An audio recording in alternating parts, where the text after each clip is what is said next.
Hello everyone welcome back छ मेरो च्यानलमा तपाईँहरूलाई फेरि स्वागत छ। तपाईँ के कस्तो हुनुहुन्छ होला होइन। म आज चाहिँ यसो अब रुम सुम सफा गर्नु सुरु गर्दैछु। रुमहरू साह्रै निकै मैला भएको छ होइन। अब रुमको बाहिर पनि मैला भएको छ। मेरो फुलको बोटहरू मरिसकेको छ। निकै घाम लाग्यो यहाँनिर। अब पानी नलगाएर मैले अब टाइम पनि पाउँदैन होइन। म मर्निङमा ड्युटी जान्छु, त्यो ड्युटी जाँदा मैले पानी पनि हाल्नु पाउँदैन हो। फुलको बोटहरू यसरी मरिसकेको छ, पुरा सुकिसकेको छ। यसमा चाहिँ पुरा पानी लगाऊँ भनेको। अब यो चाहिँ एलोभेरा हो, यो चाहिँ अब नरिवलै भन्छ। यो डुप्लिकेट नरिवल जस्तै चाहिँ यो बोटहरू चाहिँ पानी लगाएर चाहिँ अब यो गर्नु पऱ्यो भनेको।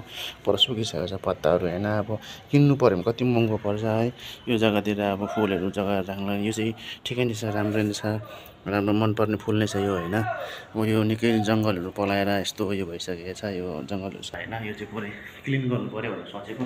र मेरो रुममा अब रुमहरू पनि सफा गर्नुपर्ने छ। यो मेरो बेड पनि मैला भइसकेको छ। यो सबै बेडहरू धुनुपर्ने छ। यो सबै लुगाहरू निकालेर पटाएर अब सफा टफा गरेर राख्नुपर्ने छ। मेरो लुगाहरू धुनु पनि पर्ने छ। यो लुगाहरू मैला पनि भइसकेको छ। यो कुनामा मैलाहरू जम्मा भएको छ, मैला सबै फ्याँक्नुपर्ने छ होइन। त्यसै कारणले अब काम पनि छ, काम गर्दै गर्छु। मेरो भिडियो हेर्दै पनि काम गरेको।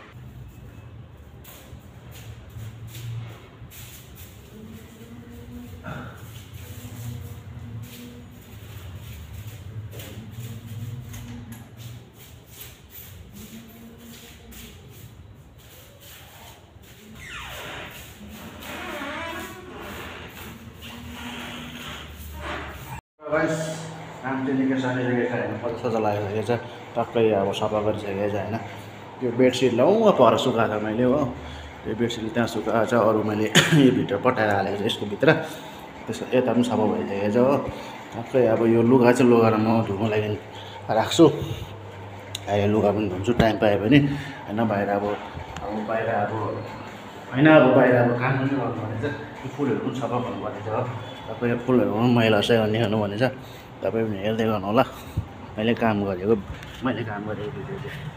र गाइस यसको चाहिँ म अब मैलाहरू निकाल्दैछु होइन। यो चाहिँ टक्क सफा होस्, क्लिन होस्, चकाचक होस्।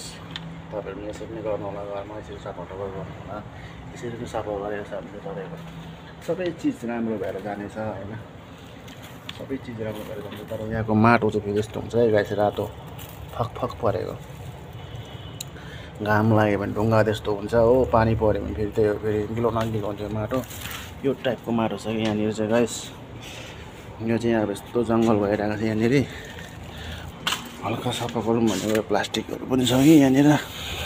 साह्रै कचडा हुन्छ हो, मैला पनि हुन्छ, फेरि एकदम साह्रै फोहोर हुन्छ हो। यो निकालेर चाहिँ यहाँनिर